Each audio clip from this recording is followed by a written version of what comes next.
Le fantôme de Canterville. Oscar Wilde.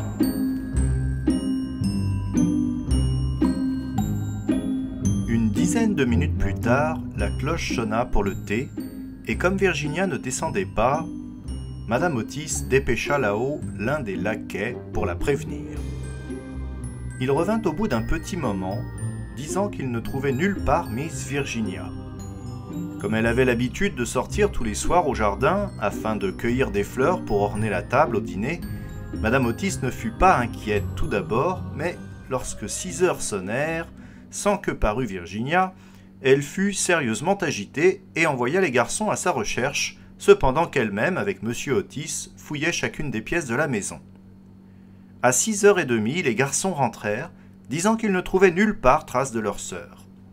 Ils étaient tous à présent dans un état de violente surexcitation et ne savaient que faire lorsque Monsieur Otis se rappela tout à coup qu'il avait quelques jours auparavant autorisé une bande de romanichels à camper dans le parc. Aussi se mit-il immédiatement en route pour Blackfell Hollow, où il savait qu'il se trouvait, accompagné de son fils aîné et de 2 des valets de ferme. Le petit duc de Cheshire, qui était absolument fou d'inquiétude, supplia instamment qu'on lui permît d'y aller lui aussi. Mais M. Otis ne voulut pas l'y autoriser, car il craignait l'éventualité d'une altercation.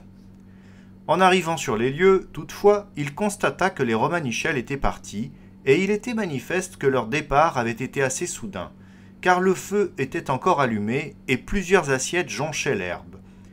Ayant dépêché Washington et les 2 hommes pour fouiller les environs, il se hâta de rentrer à la maison et envoya des télégrammes à tous les inspecteurs de police du comté, leur disant de rechercher une fillette qui avait été enlevée par des cheminots ou des romanichels. Il fit alors amener son cheval et après avoir insisté pour que sa femme et les 3 garçons se missent à table pour dîner, il s'éloigna le long de la route d'Ascot avec un palefrenier. À peine cependant eut-il parcouru 2 ou 3 kilomètres qu'il entendit quelqu'un qui galopait derrière lui pour le rejoindre, et, se retournant, il vit le petit duc qui arrivait sur son poney, le sang aux joues et sans chapeau. « Je regrette vivement, monsieur Otis, » haleta le gamin, « mais il m'est impossible de dîner tant que Virginia n'est pas retrouvée. Je vous en supplie, ne me grondez pas. Si vous aviez autorisé nos fiançailles l'an dernier, nous n'aurions jamais eu tout ce tracas. Vous n'allez pas me renvoyer, dites. Je ne peux pas partir, je ne le veux pas. » Le ministre ne put s'empêcher de sourire en voyant le jeune et charmant garnement et fut vivement touché du dévouement qu'il témoignait envers Virginia. Aussi, se penchant sur son cheval, il lui tapota l'épaule avec bonté et lui dit « Ma foi, Cécile, puisque vous ne voulez pas faire demi-tour, je suppose qu'il faut que vous m'accompagniez. Mais il faut que je vous trouve un chapeau à Ascot. »« Oh, peu importe mon chapeau, c'est Virginia qu'il me faut. » Et ils se dirigèrent au galop vers la gare du chemin de fer. Monsieur Otis s'y enquit auprès du chef de gare pour savoir si l'on n'avait pas vu sur le quai une personne répondant au signalement de Virginia, mais il ne reçut aucune réponse affirmative. Toutefois, le chef de gare lança des télégrammes le long de la voie dans les 2 sens et lui donna l'assurance qu'on exercerait une surveillance sérieuse pour la retrouver. Et après avoir acheté un chapeau pour le petit duc chez un drapier qui mettait les volets à sa devanture, M. Otis poursuivit sa route jusqu'à Bexley, village situé à quelques 6 kilomètres de là, et qui, lui dit-on, était un lieu de ralliement bien connu des romanichels, car il y avait un vaste pré communal tout proche. Là, ils réveillèrent l'agent de police rurale, mais ne purent lui tirer aucun renseignement. Et après avoir parcouru à cheval toute l'étendue du pré, ils firent prendre à leur monture le chemin du retour et arrivèrent à Canterville, Chase, vers 11 heures, recrus de fatigue, et presque au désespoir. Ils trouvèrent Washington et les jumeaux qui les attendaient à la loge d'entrée, munis de lanternes, car l'avenue était sombre. On n'avait pas découvert la moindre trace de Virginia. Les romanichels avaient été rejoints dans les prairies de Brawley, mais elle n'était pas avec eux, et ils expliquèrent leur brusque départ en disant qu'ils s'étaient trompés dans la date de la foire de Shorton, et étaient partis précipitamment de peur d'y arriver trop tard. Ils avaient même été fort contrariés en apprenant la disparition de Virginia, car ils étaient reconnaissants à M. Otis de les avoir autorisés à camper dans son parc, et 4 d'entre eux étaient restés pour prendre part aux recherches. On avait dragué l'étang aux carpes, et tout le domaine avait été fouillé à fond, mais sans résultat. Il était évident que pour cette nuit-là, tout au moins, Virginia était perdue pour eux, et c'est dans un état d'abattement des plus profonds que M. Otis et ses garçons se dirigèrent à pied vers la maison, suivis du palefrenier conduisant les 2 chevaux et le poney. Dans le vestibule, ils trouvèrent un groupe de serviteurs effarés, et, étendue sur un canapé dans la bibliothèque, la pauvre Madame Otis, presque folle de terreur et d'inquiétude, se faisant poser sur le front des compresses d'eau de Cologne par la vieille gouvernante.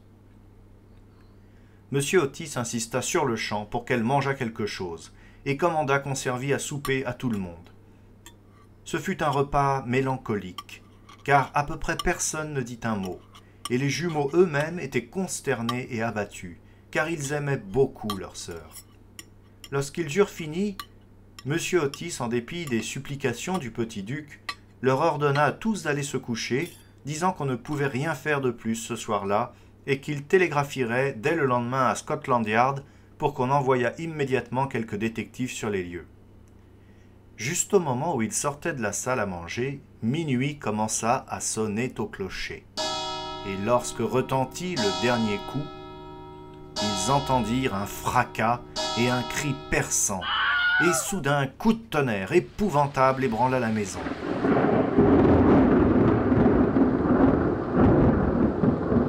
Les sons d'une musique supraterrestre flottèrent dans l'air, un panneau au sommet de l'escalier s'enfonça brusquement dans le mur avec un bruit violent, et la petite Virginia, très pâle et toute blanche, parut sur le palier, portant à la main une cassette.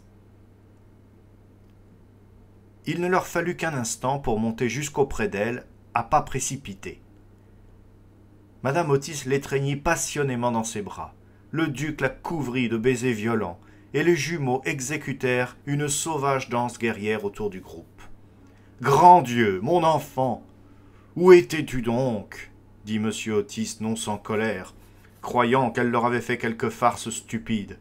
« Cécile et moi nous avons battu la campagne à ta recherche, et ta mère a été mortellement effrayée. Il ne faut plus jouer de tours semblables. »« Sauf aux fantômes, hurlèrent les jumeaux tout en gambadant en tous sens. « Ma chérie à moi, Dieu soit loué, tu es retrouvée. Il ne faudra plus jamais me quitter, » murmura Madame Otis, tandis qu'elle embrassait l'enfant tremblante et lissait l'or de ses cheveux emmêlés. « Papa, » dit Virginia avec calme, « j'étais auprès du fantôme. Il est mort, et il faut que vous veniez le voir. Il avait été bien méchant, mais il a regretté sincèrement tout ce qu'il avait fait, et il m'a donné, avant de mourir, cette boîte de bijoux magnifique. » Toute la famille la dévisagea, muette de stupéfaction. Mais elle était parfaitement grave et sérieuse, et se retournant, elle les conduisit, par l'ouverture du lambris le long d'un étroit couloir secret, Washington fermant la marche avec une bougie allumée qu'il avait saisie sur la table. Ils arrivèrent finalement à une grande porte de chêne garnie de clous rouillés.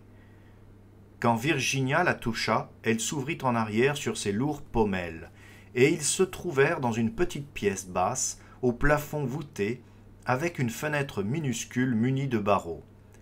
Encastré dans le mur, il y avait un énorme anneau de fer auquel était enchaîné un squelette, étendu de tout son long sur le sol de pierre, et qui paraissait essayer de saisir de ses longs doigts décharnés un plat et une cruche à eau de forme démodée qui étaient placés juste hors de sa portée.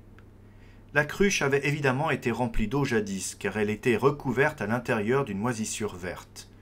Il n'y avait rien sur le plat, si ce n'est de la poussière amoncelée. Virginia s'agenouilla à côté du squelette et, joignant ses petites mains, se mit à prier silencieusement, cependant que les autres contemplaient, saisis d'étonnement, la tragédie terrible dont le secret leur était à présent révélé. « Tiens !» s'écria tout à coup l'un des jumeaux qui avait regardé par la fenêtre pour essayer de découvrir dans quelle aile de la maison la chambre était située. « Tiens ! Le vieil amandier tout desséché a fleuri.